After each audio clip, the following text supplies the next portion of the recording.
Jesus. Je remercie l'Éternel Dieu qui me permet de revenir après une longue période d'absence. La Bible nous enseigne que le chemin d'un chrétien est parsemé d'embûches. Mais seul celui qui persévère jusqu'à la fin sera couronné de la couronne de gloire venant de notre Père qui est dans les cieux. Je rends grâce à Dieu qui me permet de persévérer. Mais je veux prier pour toi qui m'écoutes. Peut-être toi aussi tu passes par une situation qui fait que pour un moment, tu as mis une pause sur l'action de Dieu dans ta vie, sur l'œuvre de Dieu à travers ta vie. Ce désert, ce moment de questionnement, ce moment de trouble, ce moment de difficulté extrême, peut-être même un moment de maladie. Je prie au nom de Jésus que cela soit ôté in the mighty name of Jesus, afin que tu retournes aux choses de notre Père qui est dans les cieux. Car il n'existe rien d'autre dans ta vie, dans ma vie, qui soit plus important que ce à quoi le Seigneur nous a destinés. Je prie au nom de Jésus que toute voix qui n'est pas de Dieu dans ta vie se taise et que seule la voix de Dieu soit audible dans ta vie au nom de Jésus. Lève-toi, mon frère. Si pour une raison ou pour une autre, tu étais tombé, lève-toi et continue ta course. Il n'y a aucun mal à tomber. Mais c'est lorsqu'on reste là où on est tombé sans plus se lever que ça devient dangereux. Que le Seigneur t'aide, que la grâce de Dieu te localise. Que le Seigneur manifeste sa grâce dans ta vie, sa miséricorde, sa faveur, et qu'il t'accompagne jusqu'à l'accomplissement de ta destinée divine au nom de Jésus. Aujourd'hui, parlons d'amour. Yes, let us speak about love. Love Christ. Amour Christ. Mon frère, laisse-moi te dire qu'un autre synonyme de Christ, c'est amour. La Bible dit qu'il est l'amour véritable. Si tu parles d'amour sans connaître le Christ, c'est que ce ne sont que des paroles. Mais allons un peu plus à l'intérieur pour voir en réalité ce que c'est que l'amour. Vous savez, lorsque de nos jours, un homme devient chrétien, un homme donne sa vie à Christ. Très souvent, on observe que dès le premier jour, ce qui le préoccupe est également encouragé ou alors d'une manière ou d'une autre influencé par les anciens, c'est de commencer à prier pour avoir les dons. Prier pour avoir le don de prophétie, prier pour avoir le don de guérison, prier pour parler en langue, prier pour ceci, prier pour cela. Mais mon frère, laisse-moi te dire une chose. As-tu d'abord demandé la nature même de Dieu? Plus que le but de Dieu, ce n'est pas juste que tu prophétises, mais que tu prophétises avec sa nature. As-tu d'abord prié pour avoir suffisamment d'amour? Car de là où tu viens, là-bas tu haïssais les gens. Quand quelqu'un te faisait quelque chose qui ne te plaisait pas, Tu gardais cette personne dans ton cœur pendant des jours, des semaines, des mois. Tu te disais, si je ne rends pas, si je ne rends pas, si je ne rends pas, c'est que ce n'est pas moi. Combien de fois est-ce que, en tant que personne, tu as réfléchi de cette façon, tu as prononcé cette phrase? Pas juste cela. Toutes ces personnes que tu as jugées sans écouter. Peut-être parce que c'était une personne différente. Peut-être parce que quelqu'un le jugeait déjà.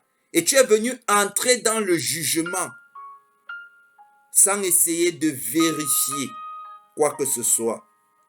Ces personnes que tu as insultées, combien de fois tu as menti dans ta vie? Ne sais-tu pas que mentir, c'est agir contre l'amour? Car ton mensonge conditionne des situations négatives qui agissent contre ton prochain. Tu n'as pas encore prié pour ne plus mentir. Tu n'as pas encore prié pour ne plus haïr. Tu n'as pas encore prié pour ne plus te mettre en colère aussi rapidement. Tu n'as pas encore prié pour ne plus ignorer les autres. Tu n'as pas encore prié pour ne plus insulter les autres. Mais tu es déjà en train de prier pour connaître ton ministère. Mais quel ministère veux-tu exercer sans amour? Quel ministère? De quel ministère s'agit-il? Et c'est comme ça qu'on observe aujourd'hui des jeunes personnes qui sont capables de prophétiser. Mais lorsqu'ils prophétisent, c'est pour détruire. Comme ce genre de personne qui te dit que la personne qui a la source de tes malheurs, c'est ta mère. Parce que le Seigneur est en train de révéler à cette personne que véritablement c'est ta mère. Mais parce qu'il manque d'amour, il ne comprend pas que cette maman aussi a besoin d'aide. Elle est utilisée par un esprit mauvais pour faire ce qui n'est pas bon aux yeux de Dieu.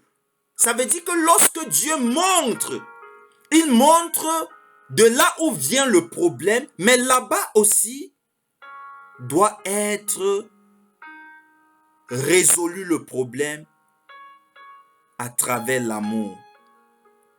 Ce n'est pas que ta mère est une sorcière, même si elle l'était.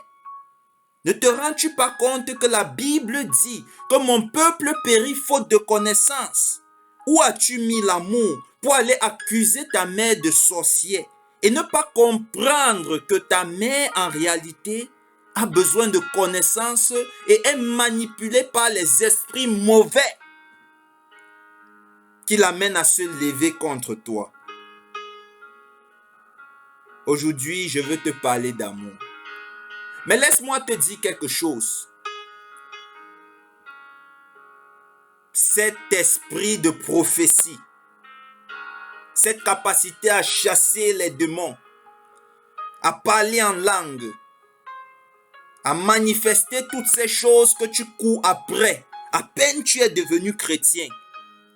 Tu ne connais même pas encore ce que c'est que la chrétienté, puisque je viens de te dire que Christ veut dire amour.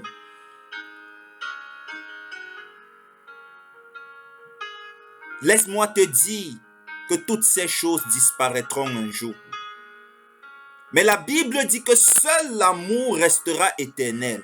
Allons lire ensemble dans 1 Corinthiens 13, au verset 8.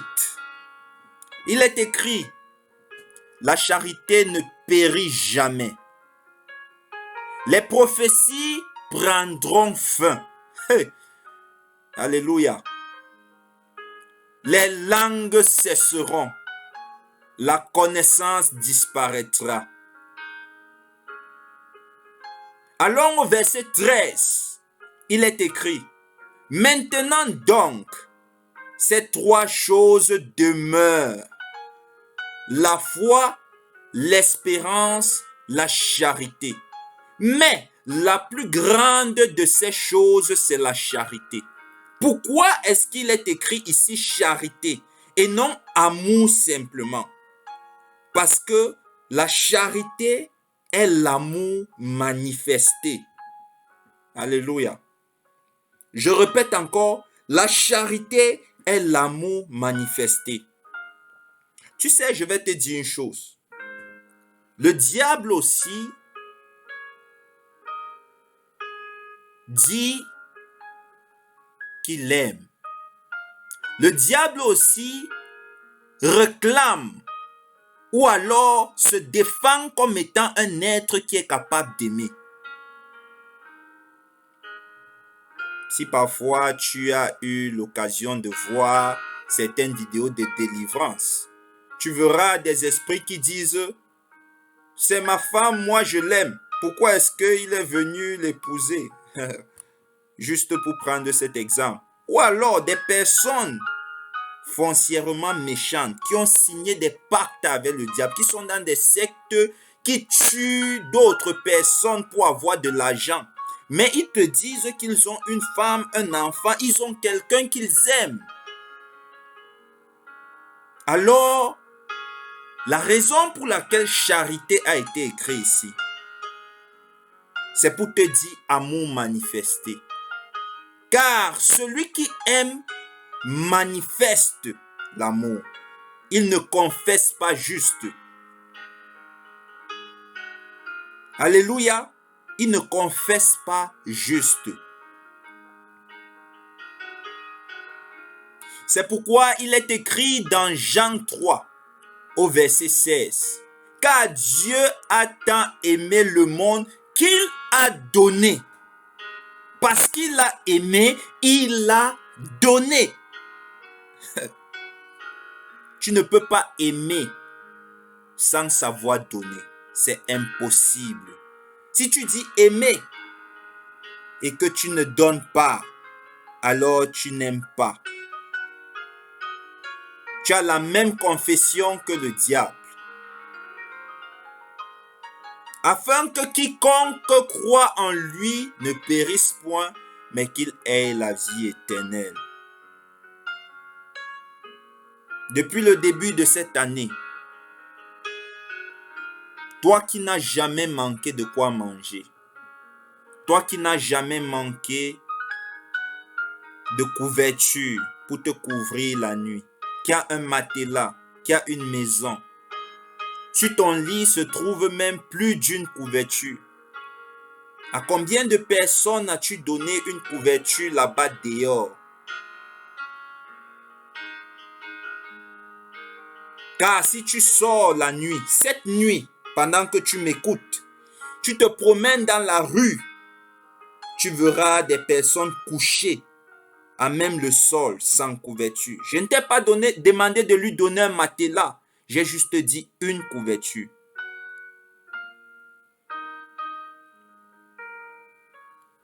À combien de personnes as-tu donné à manger sans que cette personne ne demande?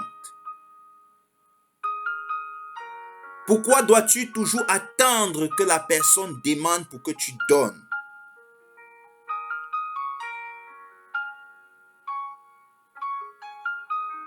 Combien de fois est-ce que tu manifestes l'amour par jour, par semaine, par mois, par an?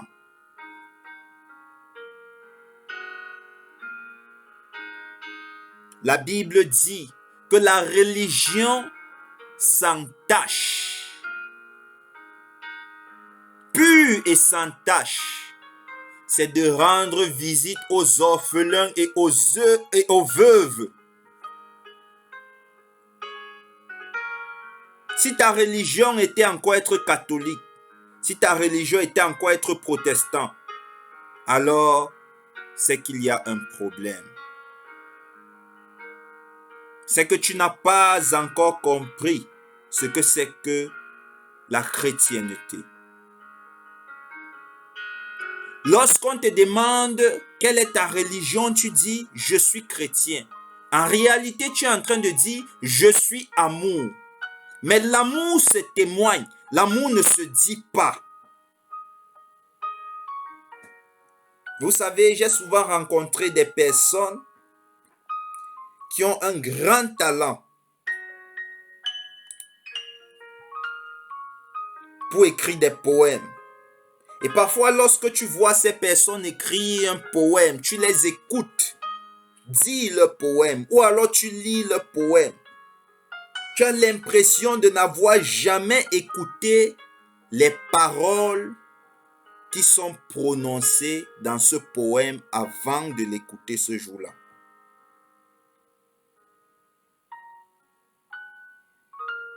Mais aujourd'hui n'est plus l'heure d'avoir juste des belles paroles, de savoir juste écrire des belles paroles qui parlent de l'amour. Aujourd'hui, il est l'heure de faire comme ces enfants. Que je veux que tu visionnes avec moi. Comment est-ce qu'ils s'échangeaient l'amour?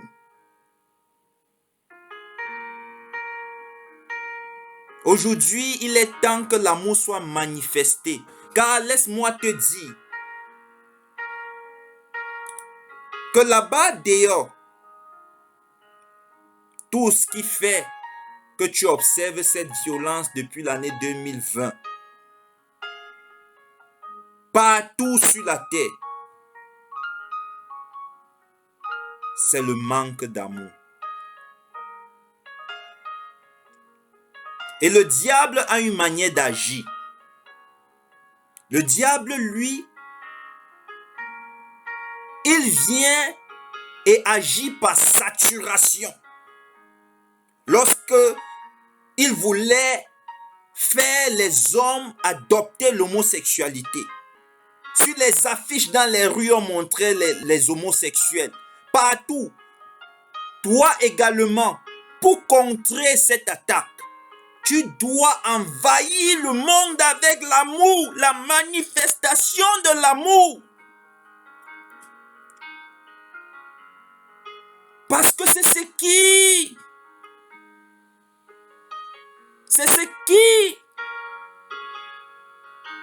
est dans la vie des hommes. C'est ce que les hommes voient tous les jours, à longueur de journée, qui reste dans leur cerveau.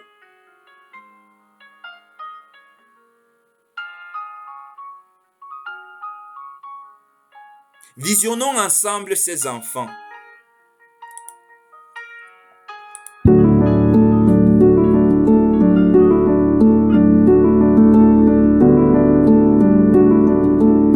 Regarde ces enfants. Aujourd'hui, on parle de racisme. Black Lives Matter. Ces enfants ne connaissent pas Black Lives Matter. Simplement parce que ces enfants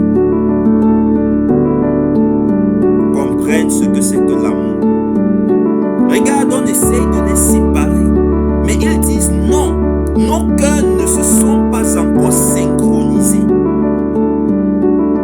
Jusqu'à ce que nos cœurs se synchronisent. Là, on peut peut-être nous séparer, mais on continuera à être une même personne.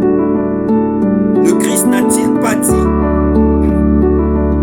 que soyez unis comme moi je suis uni au Père?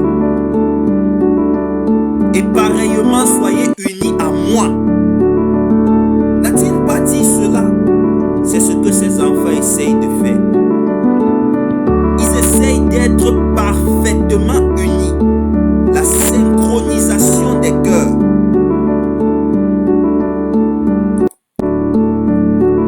Alors, on comprend pourquoi.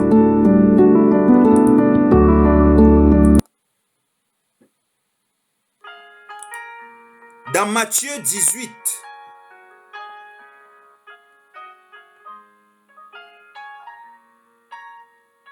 au verset 1, lorsque les apôtres demandent au Christ Qui donc est le plus grand dans le royaume des cieux? Écoutons la réponse du Christ. Au verset 3, il dit, « Je vous le dis en vérité, si vous ne vous convertissez et si vous ne devenez comme les petits enfants, vous n'entrerez pas dans le royaume des cieux. » Si vous ne vous convertissez et si vous ne devenez pas comme les petits enfants, c'est-à-dire se convertir ne suffit pas, mon frère. Toi qui crois que aujourd'hui dire que je suis chrétien suffit. À l'instant où tu acceptes le Christ, crois-moi, si quelque chose t'arrivait, tu te retrouveras au paradis. Mais je veux te dire quelque chose que tu as oublié. Dans ta marche chrétienne, il est important que tu apprennes à manifester le fruit de ta nature, de la nature que tu as acquis. Sinon, en réalité, tu étais dans le mensonge. Tu n'as jamais acquis cette nature.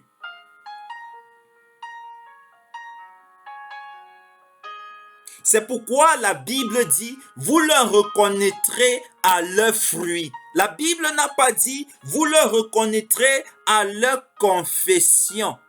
La Bible a dit, vous le reconnaîtrez à leurs fruits. Rebo sakare bachere brosate.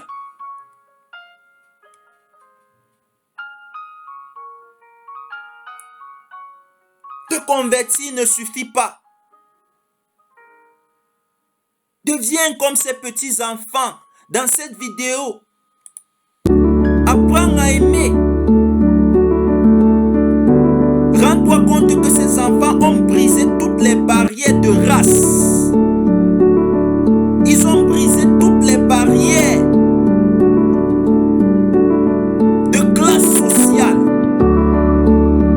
Ils ont brisé toutes les barrières de qui est plus propre que qui sent. Pendant que l'autre est parfumé d'un parfum cher.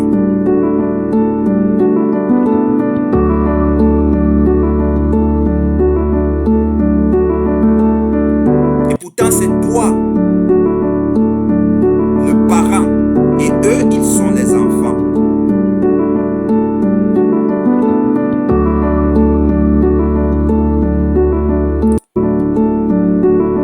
Apprenons à aimer. Laisse-moi également te dire pourquoi est-ce que la Bible nous dit ici, si vous ne vous convertissez, et c'est le Seigneur Jésus qui parle, et si vous ne devenez comme ces petits enfants, vous n'entrerez pas dans le royaume des cieux. Pourquoi est-ce que la Bible insiste, le Seigneur Jésus insiste sur le fait de se convertir et de devenir comme des petits enfants? C'est simplement parce que il est écrit, Jean 15, du verset 1 au verset 8. Je suis la vraie vigne et mon Père est le vigneron. Il enlève tout rameau uni à moi. Tout rameau comment? Uni à moi. Le Seigneur Jésus dit qu'il est la vigne. Et son Père est le vigneron. Dieu, notre Père, le Créateur, il est le vigneron.